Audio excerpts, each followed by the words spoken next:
के सबसे बड़े संग्राम के दो आखिरी चरण 7 मई को और 12 मई को हैं और ये दोनों तारीखें अगर सीटों के लिहाज से अहम है तो वहीं दो दिग्गजों की सियासी किस्मत भी इन दो तारीखों से ही जुड़ी हुई है। 7 मई का दिन जहां राहुल गांधी की किस्मत को ईवीएम में कैद करेगा तो वहीं 12 मई को इस बात की परख होगी कि जिस मोदी लहर का दावा बीजेपी कर रही है वो लहर काशी के घाटों तक पहुंची भी है या नहीं।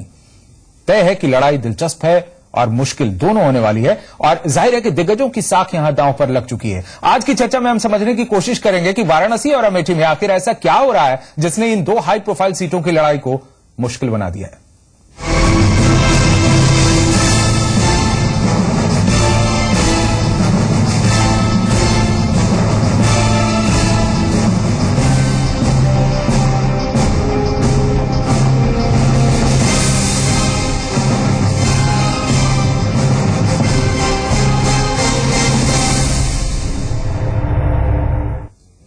तो वाराणसी में मोदी तो अमेठी में राहुल। मोदी की घेरेबंदी के लिए जहां कांग्रेस समेत सभी विरोधी पार्टियों ने घेरेबंदी तेज कर दी है तो वहीं अमेठी में राहुल को घेरने के लिए बीजेपी ने चक्रव्यूह रचना शुरू कर दिया है और इस चुनाव में राजनीति का वो अघोषित नियम भी टूटता दिख रहा है जिसके तहत अमूमन दिग्गज नेता एक दूसरे के क्षेत्र में प्रचार करने से बचते थे।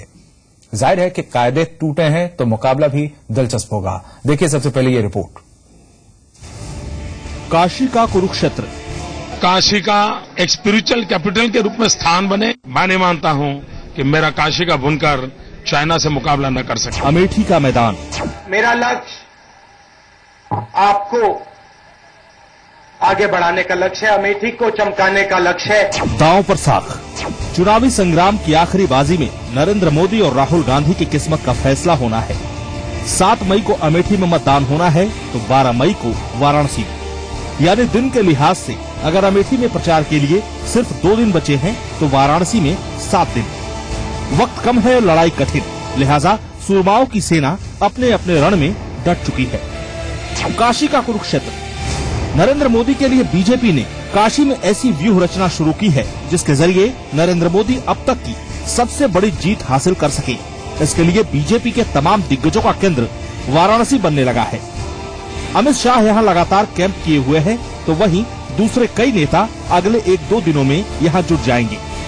बीजेपी संघ और वीएचपी के साथ साथ सहयोगी संगठनों के कार्यकर्ता भी आने शुरू हो गए हैं।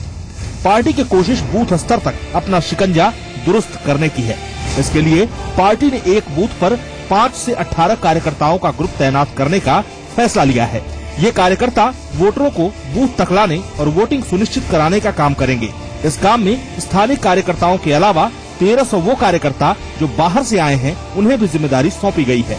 8 मई से नरेंद्र मोदी वाराणसी में लगातार चुनाव प्रचार करेंगे ताकि उत्तर बिहार की 6 और पूर्वांचल के 18 सीटों पर राजनीतिक समीकरण को अपने पक्ष में सके।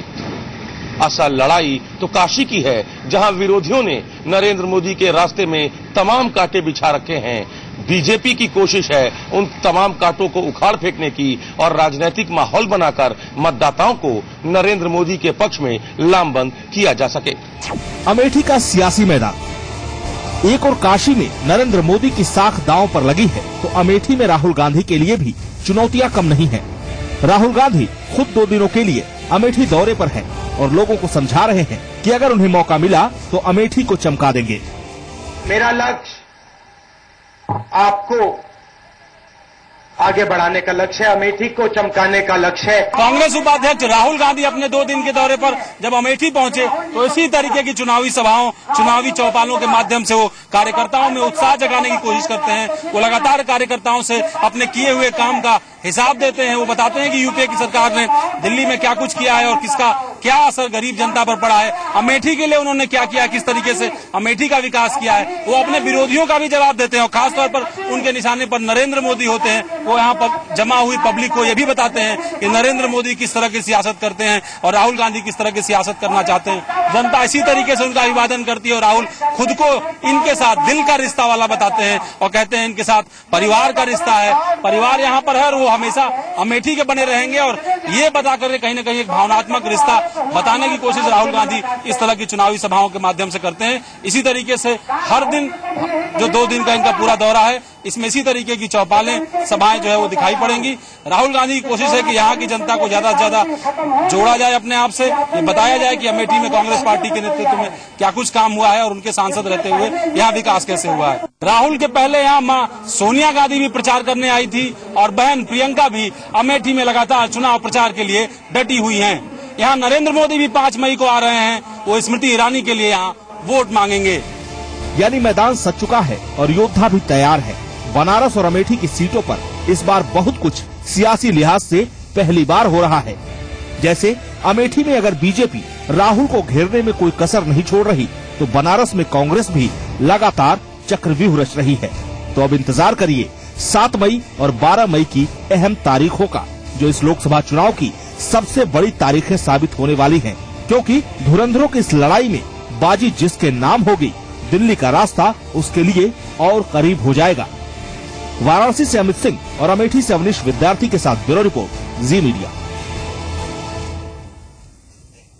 और इस मुद्दे पर हमारे साथ खास मेहमान जुड़े हैं, वरिष्ठ पत्रकार लखनऊ से जेपी शुक्ला। बहुत बहुत स्वागत है आपका शुक्ला जी हमारे इस कार्यक्रम में। और साथ ही अमित हैं हमारे साथ वाराणसी से हमारे संवाददाता। शुक्ला साहब, क्या माना जाए कि अभी तक इस संग्राम में वो दिलचस्पी जो दिखाई देनी चाहिए थी वो अब दिखेगी इसके अंतिम चरण में, क्योंकि यहां मोदी और राहुल की बात आने वाली है? निश्चित रूप से जो है प्रचार का जो तेजी है वो तो अब बढ़ेगी ही। वजह इसकी यह है कि इतना लंबा ये चुनाव खींचा और जब से शुरू हुआ तब से कई चरण बीत चुके जी। तो निश्चित रूप से अब जो है ये डिसाइडिंग जो है चरण जो है वो आ रहे हैं। तो अब सब और जगहों से उनके कार्यकर्ता खाली हो गए हैं। वो जो इस प्रकार से ही उनके सब मीटिंगों के जो टाइम टेबल जो फ्रेम हुआ वो भी इसी प्रकार से था कि हर किसी को पता था ये 7 तारीख और 12 तारीख के आखिरी चरण हैं। तो निश्चित रूप से अब जो है इसकी इंटेंसिटी तो बढ़ेगी ही और सारा जोर जो दोनों तरफ से लगाया जाएगा ये तो निश्चित ही है जी। बिल्कुल, अब इसी पर आगे चर्चा बढ़ाते हैं और अमित बताएंगे। अमित, आखिर कोई कहीं भी कभी भी प्रचार करे और कभी भी इसका निर्णय ले, वो स्वतंत्र है, लेकिन नरेंद्र मोदी रायबरेली जाएंगे या अमेठी जाएंगे ये बातें पहले से कहीं से तय नहीं थी। अंतिम चरण में यह तय किया गया कि वो 5 तारीख को, बिल्कुल जिस रोज वहां पर प्रचार समाप्त हो रहा है उस रोज वहां जाकर अमेठी में प्रचार करेंगे। रायबरेली तो गुजर चुका है, लेकिन अब अमेठी में वो पूरा जोर लगाएंगे। तो एक से इस निर्णय के पीछे आखिर खास रणनीति है क्या? देखिए जीत, ये बिल्कुल परंपरा से हटकर ये नई शुरुआत हम कह सकते हैं, क्योंकि बड़े नेता अक्सर दूसरे बड़े नेता के चुनाव क्षेत्र में प्रचार करने से बचते रहे हैं। ये एक परंपरा रही थी। नरेंद्र मोदी रायबरेली प्रचार करने क्यों नहीं गए, इस पर भी कई सवाल उठे बीजेपी के वरिष्ठ नेताओं से। रविशंकर प्रसाद से हमने भी कई बार पूछा कि क्या वो अमेठी जाएंगे, तो परसों तक ये तय नहीं था। एकाएक ये निर्णय लिया गया, यानी कि जो रणनीति बदल रही है विपक्षों की तरफ से, अब बीजेपी भी उसको देखते हुए अपनी रणनीति बदल रही है और सीधे सीधे अब वो हमला करने के मूड में है। चूंकि वो लगातार डिफेंसिव मूड में थी, नरेंद्र मोदी पर आरोप लग रहा था, नरेंद्र मोदी जवाब दे रहे थे, लेकिन अब कांग्रेस के गढ़ में घुसकर अब नरेंद्र मोदी भी वहां प्रचार करेंगे और जो उनकी अब ऑफेंसिव जो पॉलिसी है अब वो उसके रास्ते पर चलकर कहीं ना अमित, एक और घटना बीच में हुई है कि वहां पर पोस्टर्स में अटल बिहारी वाजपेयी जो पहले से नहीं थे उन्हें एकाएक से लाया गया और तमाम प्रचार के लिए जो भी पोस्टर्स थे उनमें वो बदलाव किया गया। ये खबर आपने भेजी थी। क्या इन दोनों बातों को इससे जोड़कर देखा जा सकता है कि जिस तरह से मुख्तार अंसारी ने यहां अजय राय को सपोर्ट करने की बात कही है, उसके बाद से ये तेवर, ये स्ट्रेटेजी बीजेपी के बिल्कुल अलग हुए हैं कि वहां राहुल गांधी के गढ़ में जाके उनको ललकारेंगे और इधर अटल बिहारी वाजपेयी की तस्वीरें लगनी शुरू हुई प्रचार में? क्या ये सब उसी का हिस्सा है, उसकी प्रतिक्रिया है? निश्चित रूप से वो इसी की प्रतिक्रिया है। स्ट्रेटेजी बदल रही है और यही स्ट्रेटेजी है कि अब 2 चरणों के चुनाव जो शेष हैं वो ज्यादातर पूर्वी उत्तर प्रदेश की सीटें हैं और पूर्वी उत्तर प्रदेश को ही ध्यान में रखकर नरेंद्र मोदी को यहां से चुनाव बीजेपी लड़ा रही है। तो निश्चित रूप से सबका विकास और सबको साथ लेकर चलने का जो नारा है बीजेपी का, इस नारे में सबसे एप्रोप्रिएट चेहरा अटल बिहारी वाजपेयी इसमें बिल्कुल फिट बैठते हैं। यही वजह है कि सिर्फ ब्रीफिंग रूम या कॉन्फ्रेंस रूम में ही नहीं, शहर में भी बड़े बड़े होर्डिंग्स और पोस्टर में आप देखेंगे कि अटल बिहारी वाजपेयी या फिर सिर्फ बीजेपी का जो उनका चुनाव चिन्ह है कमल का फूल, उसके साथ साथ नारे लिखे हुए हैं। नरेंद्र मोदी का जो पोस्टर है या जो उनका बैनर था, अब वो शहर में भी आपको बहुत कम दिखने को मिलेंगे। तो निश्चित रूप से ये बदली हुई स्ट्रेटेजी है। एक जवाब देते देते बीजेपी को लग रहा है कि अब उसको भी हमला करना होगा, उसको भी आक्रामक मूड में आना होगा, उसको भी विपक्षियों के बिल्कुल गढ़ में घुसकर प्रचार करना होगा। और दूसरा, सबका साथ सबका विकास, ये जो नारा है, खासकर पूर्वी उत्तर प्रदेश में जहां जातीय समीकरण और सांप्रदायिक ध्रुवीकरण के आधार पर मतदान होते रहा है, तो यहां भी स्ट्रेटेजी बिल्कुल बीजेपी ने बदल दी है। और अब अटल बिहारी वाजपेयी जो बैनर और पोस्टर से गायब रहते थे, उनको अब तवज्जो मिलने लगी है। जी बिल्कुल। शुक्ला जी, क्या आपको लगता है कि अब थर्ड फ्रंट से न समर्थन लेंगे न देंगे, ये कह रहे हैं राहुल, लेकिन क्या इस तरह का आत्मविश्वास वो राष्ट्रीय स्तर पर दिखाने की कोशिश कर रहे हैं? और वहां अमेठी में ही इस बार वो चुनौती से घिर गए हैं, क्योंकि कहा जा रहा था इससे पहले सिलेक्शन की बातें होती थी, इस बार वाकई में वहां पर इलेक्शन हो रहा है। स्मृति ईरानी कड़ी टक्कर दे रही हैं उन्हें। शुक्ला जी, बात यह है कांग्रेस के जो अलग अलग नेताओं के अलग बयान आते हैं वो बिल्कुल कंफ्यूजिंग है, क्योंकि आज उन्होंने कहा कि न किसी को समर्थन देंगे न किसी को समर्थन लेंगे। अभी कल ही परसों उनके दूसरे नेता कह रहे थे कि नहीं, जो है हम थर्ड फ्रंट को समर्थन देने के लिए तैयार हैं। और तो इस प्रकार से ऐसे लगता है कि कांग्रेस में कुछ तो ऊहापोह की स्थिति है। कभी वो आत्मविश्वास दिखाते हैं और कभी ऐसे लगता है कि नहीं, अगर अमेठी की बात करें तो अमेठी में क्या इस बार चुनौती ज्यादा कठिन है राहुल के लिए? नहीं, कठिन तो है, और कितनी कठिन है ये कहना मुश्किल है, लेकिन उनके लिए कम से कम इतना तो हम कह सकते हैं कि वॉक ओवर नहीं है। क्योंकि वैसे अमेठी और रायबरेली में कांग्रेस गांधी परिवार का जो जितने दिनों का उनका साथ रहा है, उसमें ऐसे माना जाता था कि वो कुछ उनको करने की जरूरत नहीं है, और जनता अपने आप ही उनसे इतनी प्रभावित है कि बिना कुछ किए धरे बिना प्रचार के ही वो जीत जाएंगे। लेकिन इस बार पहले कुमार विश्वास आए और अब स्मृति ईरानी आई, तो वो स्थिति नहीं रह गई। ये बात भी निश्चित है कि गांधी परिवार के साथ जोड़ने के बावजूद अमेठी का कोई विकास उस प्रकार से हुआ नहीं। बिल्कुल, कई सारे मुद्दे हैं जिन पर असहज स्थिति में कांग्रेस यहाँ आती है, या फिर राहुल गांधी आते हैं, या उनकी तरफ से जो प्रचार करने आता है यहाँ पर, चाहे वो प्रियंका हो, वो आती हैं, और सोनिया भी यहाँ पर 10 वर्षों बाद इस तरीके से प्रचार करने के लिए अमेठी आई हैं। ये भी अहम मुद्दा है, और ये सब दर्शाता कि यहाँ पर राहुल के लिए रास्ता बहुत कठिन है, उतना आसान पहले जैसा नहीं रह गया। एक छोटा सा ब्रेक यहां पर लेंगे, बने रहे हमारे साथ। शुक्ला जी बने हुए और हमारे संवाददाता अमित भी हमारे साथ हैं।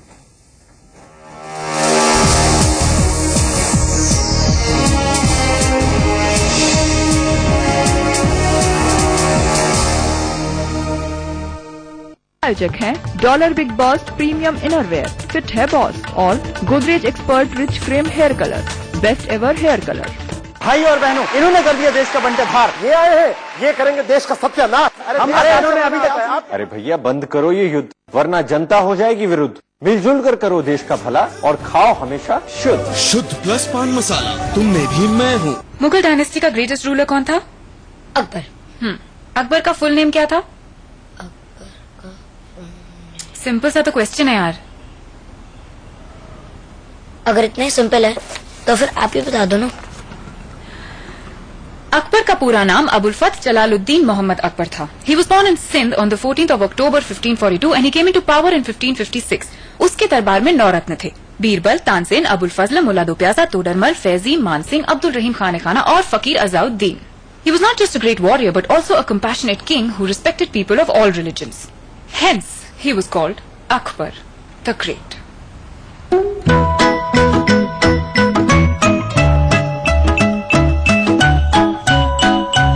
इंटरनेट मॉम्स की बात ही कुछ और है। आप भी इंटरनेट का पूरा फायदा उठाइए। अपने लैपटॉप या मोबाइल पे www.hwgo.com टाइप कीजिए और helping women get online website पे जाइए। नूरमन क्रीम और नूरमन तेल जो मांसपेशियों को शक्तिशाली बनाता है। अब जिंदगी चलेगी नहीं, दौड़ेगी। नूरामेंट दर्द निवारक क्रीम और तेल। हम है देश के अन्नदाता की शक्ति, शक्ति पंप्स। बिना सोचे कहीं दूर, मीलों मील बस निकल जाना अच्छा लगता है यार। अच्छा लगता है जब ऑफिस की थकान ऑफिस में ही छुड़ाते। बाइसेप ट्राइसेप सब गए, पर लोग आज भी मुड़कर देखते हैं अच्छा तो लगता है। इतने सालों में एक दिन भी ऑफिस लेट नहीं पहुंचा, बॉस को भी अच्छा लगता है। देश भर में सबसे पसंदीदा 125 सीसी बाइक सीबी शाइन, ऐसा पावर, कंफर्ट और माइलेज का कॉम्बिनेशन कि हर विनर को बहुत अच्छा लगता है। साडा वोट तो उसी को जाएगा जिसने आज तक कभी किसी किसान के साथ नाइंसाफी नहीं होने दी। मेरा वोट कांग्रेस को।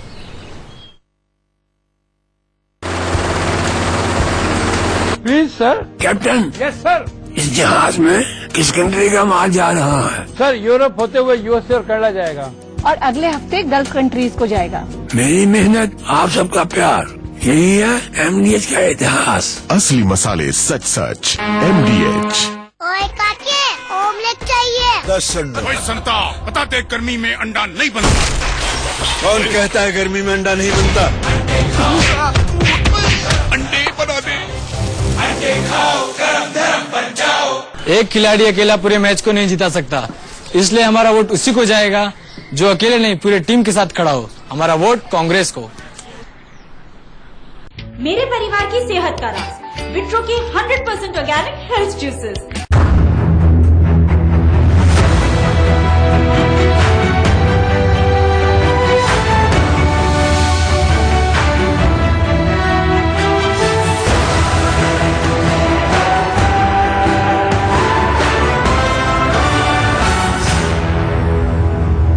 भाई और बहनों, इन्होंने कर दिया देश का बंटेधार। ये आए हैं, ये करेंगे देश का सत्यानाश। इन्होंने अभी तक। अरे भैया बंद करो ये युद्ध, वरना जनता हो जाएगी विरुद्ध। मिलजुल कर करो देश का भला और खाओ हमेशा शुद्ध। शुद्ध प्लस पान मसाला, तुम में भी मैं हूँ।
तो 7 मई और 12 मई को एक तरफ अमेठी में तो एक तरफ वाराणसी में जो संग्राम छिड़ेगा मोदी का और इधर राहुल गांधी का, उस पर सबकी नजरें बनी हुई है। और हम भी बात कर रहे हैं अमेठी और काशी की। हमारे साथ अमित, हमारे संवाददाता वाराणसी से हैं, और लखनऊ से वरिष्ठ पत्रकार जेपी शुक्ला है। अमित, ये बताइए, बहुत कम समय है कि क्या अंदर खाने कोई प्लान चल रहा है, कोई गेम चल रहा है ताकि मोदी के खिलाफ जो वोट है वो बाहर से तो भले ही एक नजर आए, लेकिन वोटिंग के वक्त वो सब एक हो जाएं, इस तरह की कोई बातें चल रही हैं जिसके प्रतिरोध में कहें कि आक्रामक हुई है बीजेपी? देखिए, अंडर करंट चल रहा है या नहीं अभी इसमें वक्त है, चूंकि 12 तारीख को मतदान होना है और 10 तारीख तक प्रचार होना है। लेकिन ये जरूर है कि नरेंद्र मोदी के खिलाफ जितने भी राजनीतिक दल हैं और उनके सारे दिग्गज नेता जो यहां पहुंच रहे हैं, उन सारे नेताओं के निशाने पर नरेंद्र मोदी ही हैं। चाहे बीएसपी के महासचिव सतीश चंद्र मिश्रा हो, चाहे कांग्रेस के सीनियर लीडर और विदेश मंत्री सलमान खुर्शीद हो, या समाजवादी पार्टी के बड़े से बड़े नेता जो यहाँ पहुंच रहे हैं, सभी नेताओं के निशाने पर नरेंद्र मोदी है। चलिए अलग अलग अगर सब हमला करते हैं तब तो कोई बात नहीं है, लेकिन वोटिंग के वक्त अगर सब एक तरफ हो जाते हैं उनके वोटर्स, तो फिर दिक्कत हो सकती है बीजेपी के लिए। और क्या बीजेपी ने इस तरह का कोई अंदेशा पहले से भांप लिया है जो वो और ज्यादा आक्रामक होगी, ये सवाल बना हुआ है। शुक्ला साहब, कांग्रेस बहुत ही कई सवालों पर, विकास के सवालों पर वहां पर राहुल गांधी के क्षेत्र में असहज स्थिति महसूस करती है, चाहे जो भी प्रचार के लिए है। इसके अलावा अगर प्रियंका की बात को देखें, जिस तरह से वो राष्ट्रीय मुद्दों को वहां से हवा देती रही हैं, उठाती रही हैं, वो भी तब जब वाड्रा पर आरोप लगे उसके बाद। अगर राष्ट्रीय हित की चिंता उन्हें होती तो वो बातें वो पहले से क्यों नहीं उठाती? क्या वो एक आरामदेह खोली में, कहें आवरण में कैद हैं? जब तक उन पर कोई आरोप नहीं लगते हैं तब तक वो फिर बोलती नहीं है। तो राष्ट्रीय हित उनके लिए चिंता का विषय है या व्यक्तिगत आरोप के बाद ये तिलमिलाहट है? बात यह है कि राहुल गांधी या प्रियंका, ये लोग कोई उस प्रकार का राजनीति नहीं करते थे। ये तो एक भावनात्मक रूप से लोगों में जाकर के अपनी बातें करते थे। जी, आपको याद होगा कि पिछले चुनाव में ये कोई भाषण नहीं देते थे, रोड शो केवल करते थे। जी, रोड शो मैंने इधर से उधर चले गए और लोगों ने कहा भाई ये गांधी परिवार के बच्चे हैं तो ये यहाँ आते जाते रहे हैं, इनसे यहाँ हमारे संबंध रहे हैं। उनके ये जहन में कभी नहीं रहा कि कोई राजनीतिक मुद्दों के ऊपर में कोई चर्चा हो या कोई डिबेट में पार्टिसिपेट किया जाए। इस प्रकार तो राहुल गांधी भी जब तक उनको उपाध्यक्ष नहीं बनाया गया या जब तक उनको ये नहीं धारणा पैदा की गई कि ये प्रधानमंत्री के कैंडिडेट, तब तक वो भी बहुत ज्यादा राजनीतिक नहीं। तो आपको क्या लगता है शुक्ला जी कि क्या वहां की जनता, अमेठी की जनता अब तक उसी मोहपाश में है या उससे बाहर वो निकल चुकी है? वो जानना चाहती है, वो ये समझना चाहती है कि अगर प्रियंका बोल रही है तो उस बात में सच्चाई है या उनके ऊपर, वाड्रा के ऊपर जब आरोप लगे उसके बाद की तिलमिलाहट है? क्या ये अंतर वहां की जनता कर रही है, कर पाएगी इस बार चुनाव में?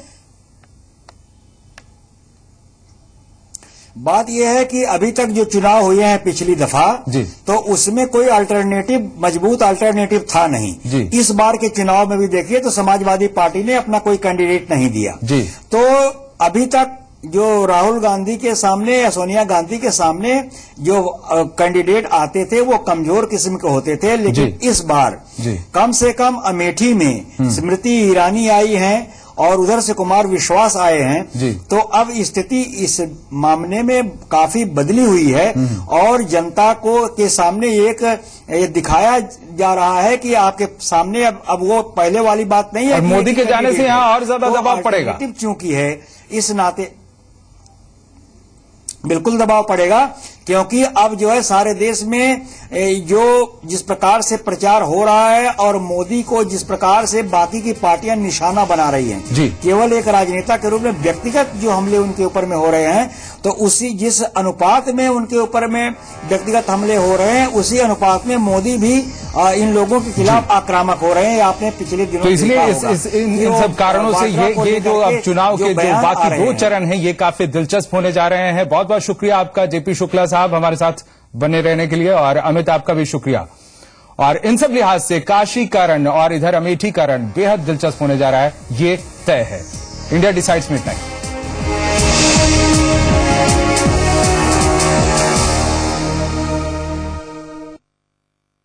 टीटी गारमेंट्स, अच्छे लगें, अच्छे दिखें। टीटी गारमेंट्स, अच्छे लगें, अच्छे दिखें। टीटी। तुम सब इस थम्स अप की बोतल की तरह ही तो हो, तुम्हारे अंदर भी दम है, तुम में भी तूफान है, बस ढक्कन हटाने से कतरा रहे हो। एक बार ढक्कन हटा के तो देखो, तूफान को होठों से लगा के तो देखो, दिल से एक ही आवाज निकलेगी, आज कुछ तूफानी करते हैं, आज कुछ तूफानी करते हैं।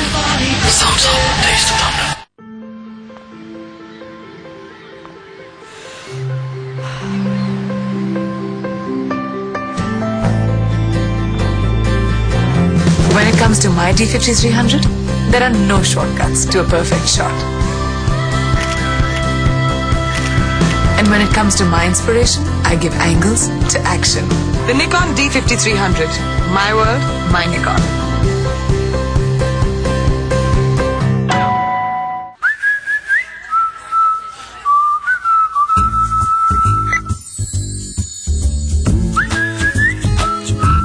जब आपका अकाउंटिंग सॉफ्टवेयर अकाउंट्स के साथ साथ बिजनेस मैनेज करने में भी आपकी मदद करे तो आप चैन की सीटी तो बजाएंगे ही।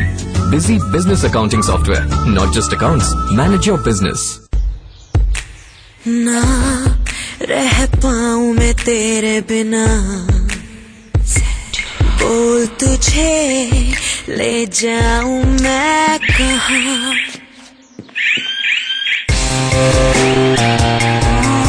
ये खेल नहीं हसीनों का,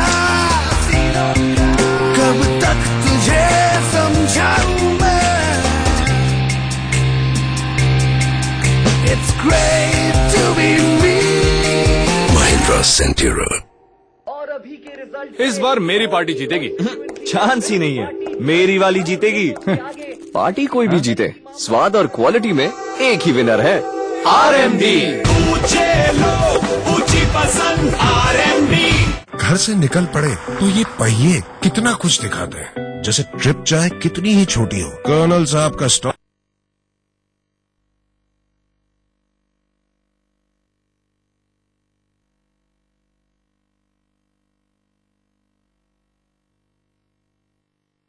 कल पढ़ो, क्योंकि जितना दूर जाओगे अपनों के उतना करीब आओगे। जेके टायर, टोटल कंट्रोल। तुम सब इस थम्स-अप की बोतल की तरह ही तो हो, तुम्हारे अंदर भी दम है, तुम में भी तूफान है, बस ढक्कन हटाने से कतरा रहे हो। एक बार ढक्कन हटा के तो देखो, तूफान को होठों से लगा के तो देखो, दिल से एक ही आवाज निकलेगी, आज कुछ तूफानी करते हैं, आज कुछ तूफानी करते हैं। मोहिनी पिया क्या, जिंदगी को आज तुमने खुल के जिया। मोहिनी चाय, मोहिनी पियो, खुल के जिया। इंटर पास छात्राएं कन्या विद्याधन योजना की मदद से आगे पढ़ रही हैं। हाई स्कूल पास युवा नौकरी मिलने तक बेरोजगारी भत्ता की मदद ले रहे हैं। इंटर पास छात्रों को मुफ्त लैपटॉप बांटे गए। समाजवादी पार्टी।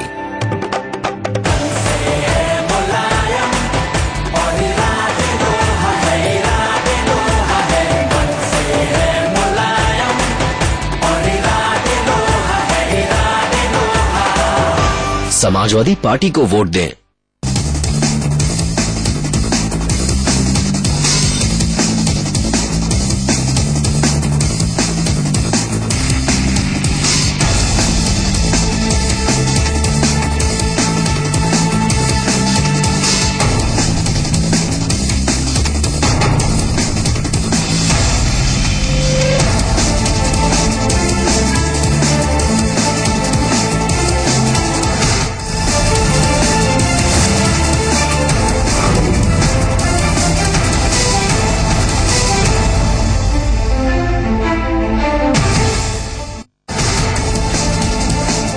मध्य प्रदेश के उज्जैन में बड़ा हादसा, पटाखा फैक्ट्री में आग लगने से 15 लोगों की मौत, तो भोपाल के न्यू मार्केट इलाके में भी लपटों का तांडव।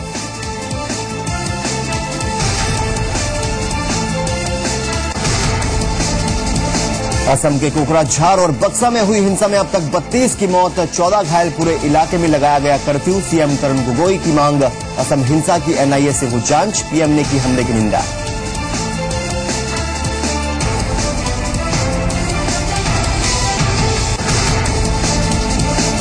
अमेठी में राहुल का बड़ा बयान, कहा जोड़ तोड़ की सरकार नहीं बनाएंगे, पास आ जाएंगे पूरे नंबर, किसी फ्रंट को नहीं देंगे समर्थन।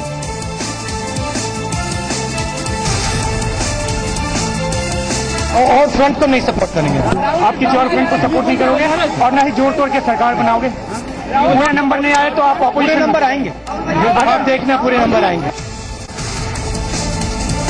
उत्तराखंड में मोदी का चुनाव प्रचार, रुड़की, रुद्रपुर और श्रीनगर में की रैली, गांधी परिवार पर लगाया गुस्से की राजनीति करने का आरोप, बोले 16 मई को देश की जनता देगी जवाब।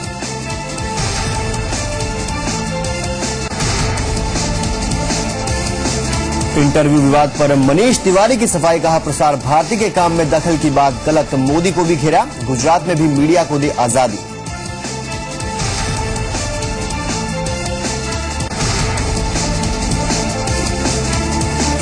इंटरव्यू विवाद पर मोदी का ट्वीट लिखा, आजादी के लिए जूझ रहा है नेशनल टीवी चैनल, हालात से दुखी वेंकैया ने कहा कि ये प्रसार भारती नहीं, प्रचार भारती।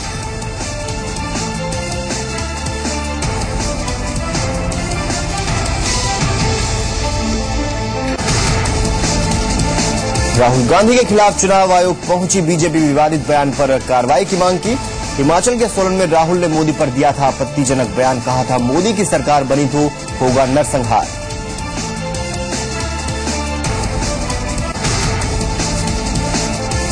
यूपी में बीजेपी ने एसपी पर लगाए बूथ कैप्चरिंग के आरोप, हर बूथ पर वीडियो रिकॉर्डिंग कराने और अर्धसैनिक बलों को तैनात करने की मांग। रामगोपाल बोले बौखला गई है बीजेपी।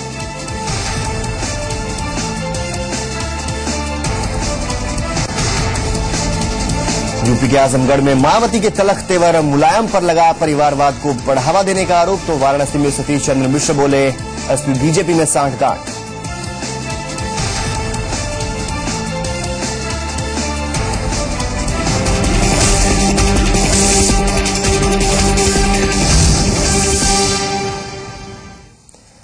नमस्कार, अपडेटेड 9 में आपका स्वागत है। मैं हूं अंकित वर्मा। चुनाव के बाद तीसरे मोर्चे की सरकार के सपने संजो रहे नेताओं को कांग्रेस उपाध्यक्ष राहुल